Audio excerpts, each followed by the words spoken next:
Welcome to Kaiser Watch with John Kaiser. I'm your host, Jim Goddard. John, welcome back to the show. Jim, it's good to be back on the show. I just spent a week in Nevada visiting multiple projects in the Tonopah area. I'll be talking about them next week. This week's show will, as a result, be fairly brief. John, what's the status of fire restrictions in the James Bay region of Quebec? Well, last week's episode, we were pretty concerned that the entire summer could be ruined if they cannot get these fires under control. But the rain did come, and they have, at least in the James Bay region, lifted the fire restrictions. And companies like Patriot Battery Metals have already put out a press release saying we are now remobilizing our camp, our drilling activities, and we're very happy that that this problem has been subdued. And this week's been sort of a real breath of relief for everybody, because Lithium Mania 2.0 counts on these boots on the ground going out there and looking at all these prospects, which have never really been seriously looked at for the lithium pegmatite potential in the decades of James Bay exploration, which was always focused on either precious or base metals. Now, Patriot Battery Metals and put out several news releases this week. One was another batch of results from the winter drill program on the CV5. There are 12 holes left, but they're not going to make much of a difference. They've now outlined the CV5 pegmatite system for 3.7 kilometers. There's another 1.5 kilometers left in the northeast direction towards the CV4 outcrop on the side of the lake. However, the northeastern hole, it seems to be like weakening in that direction, so not quite sure how much difference extending it in that direction will make. They also will be extending it farther to the southwest, where it's also open. 30,000 meters of drilling planned for this summer, much of it infill drilling, because they are now heading towards the doing a pre-feasibility study by the summer of next year. The key part of this CV5 is a 750-meter zone that they now call the Nova Zone, and that's where you're getting excellent intersections of over 1.5% lithium oxide. That's going to be the heart of this system. Some brokerage firms are putting out sort of back of the napkin type, maybe helped out by Leapfrog, estimates of in excess of 100 million tons of resource for the CV5 zone, though they're kind of dropping the grade down to the 1% level rather than sort of shooting for more 1.5% for what I think would be sort of a 50 to 100 million ton resource that will come out of this. Now, the stock today reached an all-time high of 1780. The previous high was 1769, hit on February 6th. It closed at $17.53, and based on 135.3 million shares fully diluted and 100% ownership, that represents an implied value of 2.4 billion Canadian for the Corvette project. And so you're wondering why is the stock moving up today, making a new high? Is it because everybody's excited they will be able to work this summer without it being shut down due to forest fires? Is it because they think there's something fancy to come from the remaining 12 holes? Or do they think growing it bigger this summer with the expansion drilling will make a difference? Well, I think the answer is no to all three of those factors. The stock is making new highs because Rio Tinto has shown its hand in terms of its interest in the pegmatites of Canada, in particular the James Bay region. They announced a deal on the 14th, which allows them to earn up to 70% of Midland's remaining 100% projects in the James Bay region by spending $64.5 million over 12 years. And this is important because it shows that the majors, and Rio Tinto itself has been clucking away saying, oh, we don't believe these valuations that we're seeing for some of these projects. It's way too much. But by taking out Midland, the other juniors were all applauding because with the 70% option, Midland's not going to get too much speculative action. So what Rio Tinto's arrival really means is that they're setting the stage for a potential bid for Patriot battery metals. And Patriot battery is going up. They're still planning to have their resource estimate based on the winter drilling by the end of July. By the end of July, when this is all out in the open, then all the data rooms can be opened. Then the bidding can begin. So to see Midland show up on their doorstep, that's a big boost for a potential auction for buying out the Corvette project of Patriot battery metals.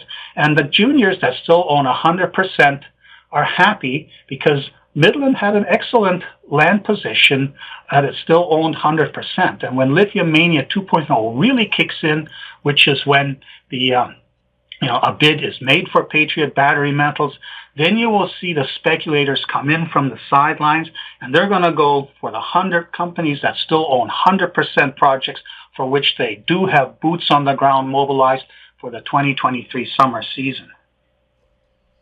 Why do you think the Rio Tinto Midland deal is good for everybody except Midland? Well, back in November, Bob Wares managed to convince Midland to option the mineral, the rare metal and lithium rights to what was the so-called mithril copper collection of properties just to the north of the Corvette project. And Brunswick only has to pay $345,000 and spend $3.5 million over 5 years to earn 85%. Now, this is land that was explored pretty extensively in 2018-19 when the company discovered saw a copper showing in a government database, checked it out in the field, and then found chalcopyrite exposed at surface. And they thought they had a significant overlooked copper discovery in the region. And they even attracted an investment from BHP, which is, of course, interested in copper. But when all the drilling was done by the end of 2019, it was clear that this high-grade chalcopyrite was limited to sort of seams, cracks that were spaced too far apart to ever constitute an ore grade that was mineable. And the whole play fizzled subsequently, but they still held all those properties. And I guess Gino Roger was asleep at the switch about the whole Lithium Mania 2.0, said, yeah, go ahead, look for this lithium stuff. We don't really understand it, and did this fairly easy deal. So on the northern side, and this is between the big land package that Champion Electric Metals has assembled, there are these Midland properties that Brunswick has now tied up. And by early this year, Midland had realized that, we didn't do such a great deal. And they went and looked at all the data like others have been doing, and they managed to stake some additional properties and then put together a nice package of graphics showing that, here's where we see the potential for lithium pegmatites on our, half dozen or so properties that we have left. And one of them, the Gallany, is often that Adena area where Winsome has a discovery that is shaping up to be something that could also be developed. So when I saw them at PDAC, I dropped by and sort of congratulated them on, hey, these other properties, these look really interesting. I hope you put your own boots on the ground this summer, just in case there's something obvious sticking out of the ground, so that you can collect, the upside from seeing, here's something perhaps similar to the CV5 pegmatite. And I was talking to, Gino wasn't there, but Mario Masson, the VP of Exploration, was there. And I just saw this sad look on his face, and I said, I think they're going to stick to the prospect generator farm out model. Gino's probably still stung from when he had his Andre Gaumont moment back in 2018 when he thought he had come across something that was a keeper and spent the company's money on it. Since then, he has stuck to his farm out knitting. And sure enough, this week they did this deal. And the problem is they don't really... Rio Tinto only has to spend a couple $1 million over the next 18 months. And that's plenty for them to put their own boots on the ground and find whatever is there. But if Rio Tinto does make a bid for Patriot battery metals, that's going to become its priority. And it has plenty of time to check out the Midland properties. So from a speculator standpoint, even though Midland would still have 30% of whatever Rio Tinto comes up with, it's not going to be the same as if they were in control of it and could perhaps sell it off to an Albemarle or anybody else who wants additional pegmatite mine supply. And I think perhaps the mistake the company made, it was thinking back to the 90s when BHP had a deal with Diamet, which led to the discovery of the Ekati diamond field in the Northwest Territories. But Diamet, it had only 29% or so left, and BHP had 51%. So there was nobody going to ever buy out Diamet. But Rio Tinto, through Kennecott, came into the area and did deals with Aber and with the DHK group of companies on properties to the south and the southeast. And out of that came what everybody thought was the original, going to be the major independent discovery, the Tlikwi Cho DO27 deposit, which was large. It was decent grade, sort of 80 to 90 CPHT. But the diamonds ultimately were low quality, so that was a dead end. But the Diavik cluster was eventually found, and that became a cash cow for Rio Tinto. But the situation there was Rio Tinto was interested in finding something standalone and did these deals with these juniors. These juniors were not a stepping stone to acquiring the Ekati cluster because BHP already had that tied up. In this case, Midland is a stepping stone to Rio Tinto potentially acquiring a Patriot battery. Now, the president or the CEO has been saying, "Oh, this is way too expensive," and they back in 2004 they discovered the Jadar deposit in Serbia, and this is a sediment-hosted system that's similar to the claystones that we have in Nevada, except instead of the grade being 0.2% lithium oxide, the grade is 1.8% lithium oxide, and they had 118 million tons of this. So this was a world-class discovery, and in 2017 they wanted to put it into production, but ended up being stymied by the anti-mining lobby, which got the government to cancel the exploration license. So this is sitting there, potential supply, domestic supply of lithium for European car makers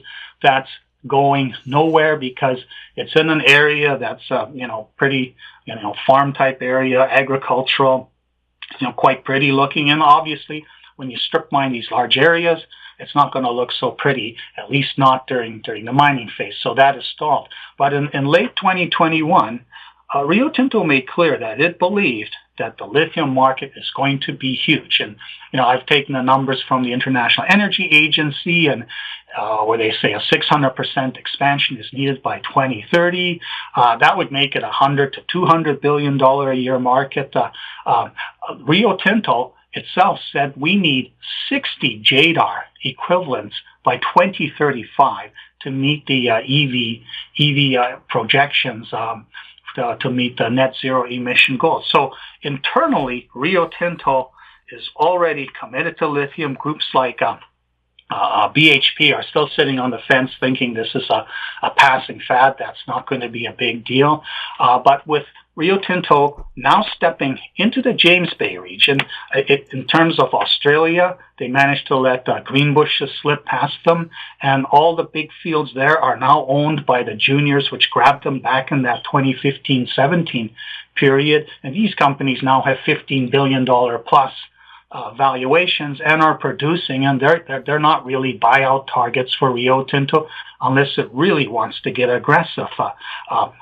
So they're getting their toe into the Canada James Bay region by having these property options. They're going to know what's going on everywhere else. They're going to learn how does this geology tick in this region, and of course, even if they end up paying $2.5 billion for Patriot battery metals, I mean, that would be a $20 bid. Would the company disappear with a $20 bid? Well, the company does not have any large shareholders who could block such a bid. So it's possible it could disappear, especially if it's an all-cash bid. And if that were to happen, that would be tremendous for the juniors that are also looking for this, because the Corvette is just a fractional solution to the longer-term supply problem. And that's why it's kind of sad to see Midland sacrifice its upside potential, because this is a good company, very competent, well-rounded company that's got projects all over Eastern Canada. And so this is an easy one to own, and then cross your fingers and hope that the boots on the ground will come up with something. If Patriot battery metals were to disappear by somebody else other than Rio Tinto, that would be a good thing for Midland, because then Rio Tinto would really have to get serious about checking out the projects that it has optioned and not spend 18 months only on doing $2 million.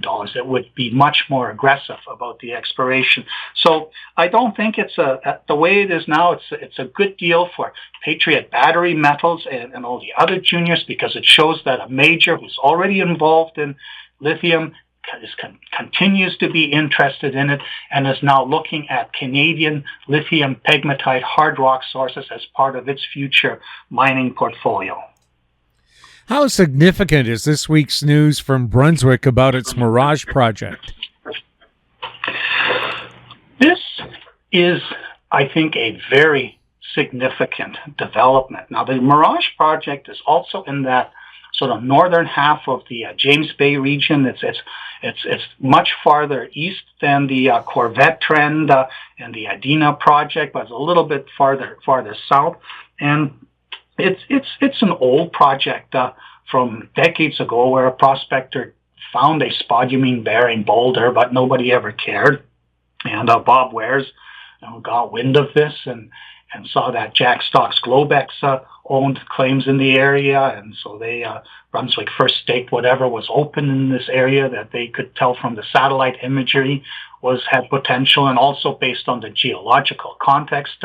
Jack would have only staked the claims that had the best potential for precious and base metals. The pegmatite potential could be off-board that potential.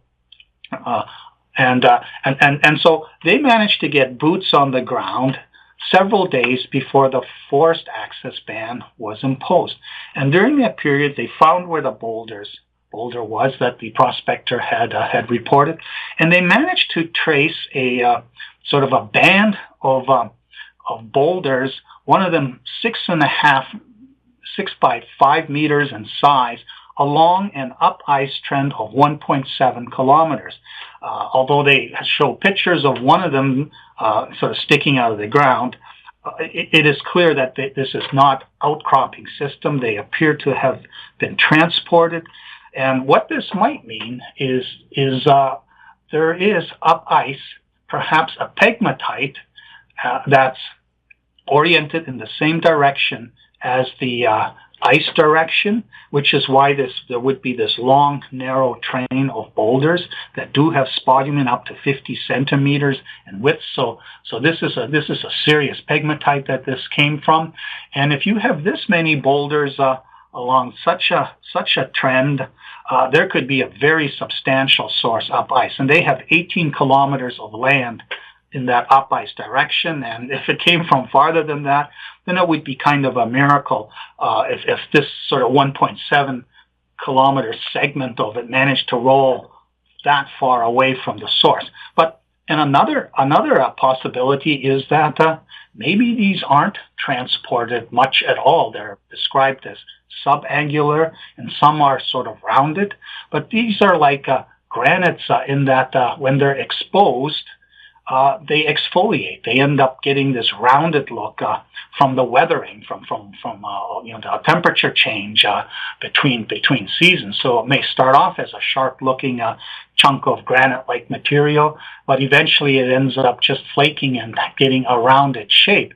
And it's also possible that maybe these have been frost-heaved, somehow broken from their source and lifted up and shuffled a bit. So there could be buried not far away a substantial source for this. So I think they probably are already remobilizing their team to go there and start looking up ice and figuring out, how far up ice do we need to go to sort this out. So I think it's an important development, and it's again an example of, nobody ever really bothered. Even when they saw something, it was like, shrugged shoulders. Who cares? It's a $200 million a year market. Greenbushes and the lithium triangle brines take care of everything that the world will ever need. Lithium pegmatites are worthless and will forever stay worthless.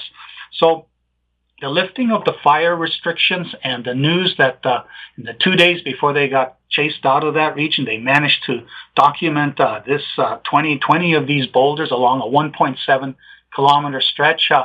This is the first sort of sign that we have that they may have something substantial, something comparable to the CD5, the Anatakau West project. That's an extension of the Galaxy Sear pegmatite that Allchem owns. Hearst itself was just a little 65-meter long patch of exposed lithium-enriched pegmatite. They've done their drilling. It's finished some time ago.